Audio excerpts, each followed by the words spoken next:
when did you get into those? Did you go to sleep? Yes. Get up. You get in normal time. And you've got.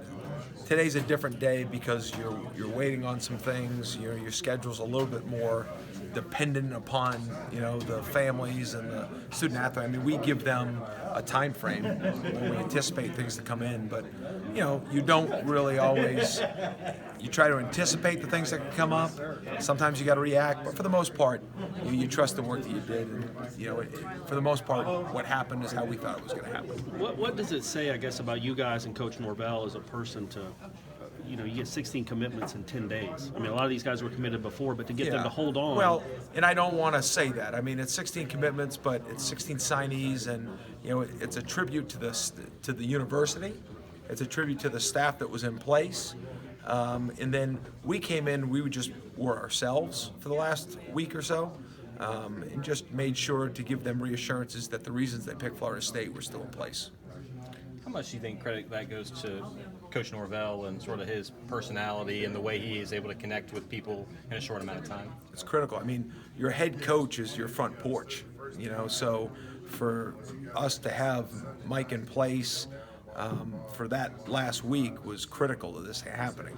And it's so delicate, this recruiting process. You lose one day or even 1 hour, and maybe you lose one commitment, and you never know how that ends up playing 3 or 4 years down the road. So, the recruiting process is very fragile, and you never know what T you need to cross or what I you need to dot. You just don't know.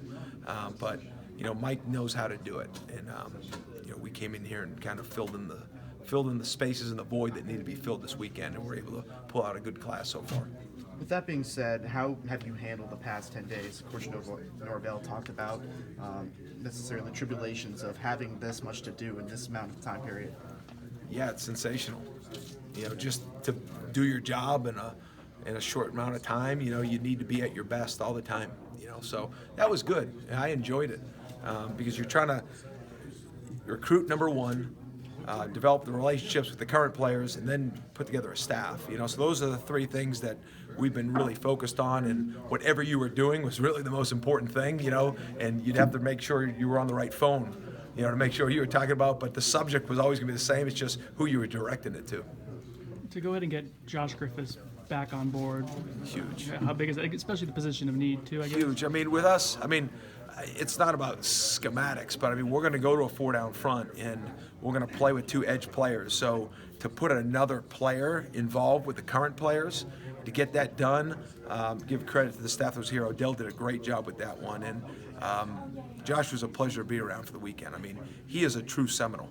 When you talk to him and just his mindset and what he's looking for, I let him speak, and then kind of told him what we were going to be about, and that followed into some easy conversations, especially with his mom and dad, and there was a connection pretty early with him, and I think it utterly was a connection because he wanted it to be too. You mentioned Odell. I guess how big was he in keeping this class together I during can't, a month and a half? Without Odell Hagens, who knows what this class looks like. What do you think of is it 2 defensive back commitments you got, signees you got? What did you think of those 2? I think Murray and... Yeah, and McKnight. Yeah, and McKnight. Well, Tate's incredibly versatile. I think he's one of the best defensive backs in the country from a corner skill set with a safety body. Love being around this weekend. It was great that we were able to spend our time with a lot of the commitments this weekend. But I think Tate, he's got a great high ceiling. He does a lot of things with the football, whether it's return game. You watch him catch the ball and run with it. But that's the kind of player we want to recruit. We want a guy with corner skill set, safety size. It gives us some position flexibility for him. And McKnight, he's from Dunbar High School. I know Coach Sam Brown, the head coach down there, and Carl Burnside, the principal. I know Odell knows him really well. I had a relationship with him, so it made it a little bit easier to transition when we got in there. And he came in here. If you watch his tape, probably for about 3 minutes, you realize he's one of the most violent players in the country. So there's always a place for him. Yeah.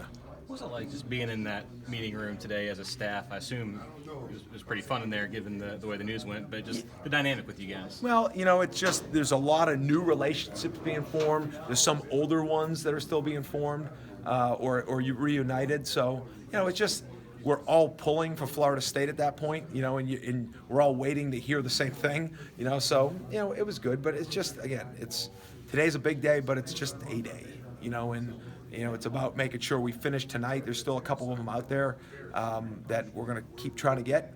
And then it's about the next group here coming up in February, and then getting around these players. So, I mean, it's great, it's awesome, but there's something else still out there. The fact that you were able to get so many of the commitments you had going into, I guess, last week or so signed today, I guess, what does that alleviate pressure for you guys moving forward? Yeah, I don't want to say it alleviate pressure. It allows our aim to narrow a little bit more. So now you can focus on tying up some specific needs with some specific players that are available, and then also really digging in on the 21 class, and so that took up a chunk of the morning a little bit, as you're waiting to hear things, you're evaluating 21s, you're communicating with 21s, because that's just part of it. When you came in and you looked at the roster, what were the immediate needs that you saw on that side of the ball? I assume you always want to get players at every position, but was Yeah. there one that was like more important than the rest that you had to load up on or tried to load up on? I can't say that yet. It's still, the numbers are the numbers, but with knowing that there could be position moves, Right. what is that number? That number is a human being, it's a player, but Right. What is the information that I have specifically on the defensive players? I'm trying to use Odell, right, and the rest of the defensive staff. But again, those are their opinions, and it means something to me, but we're all just growing through this thing. So it was just trying to find the best players we can. I do know that we need some depth at defensive end, so that's why, Josh was really important. How much of your time in the last 10 days or a week, especially this weekend, but just on the road, was telling players and families about you and your story and where you come from and what you want to do as a coach? A good amount, because there weren't many of these guys that signed that didn't have a relationship with Florida State. So a lot of them was like, Coach, I love the school. I love what it's about. I've been a Florida State fan my whole life, but how do I fit for you?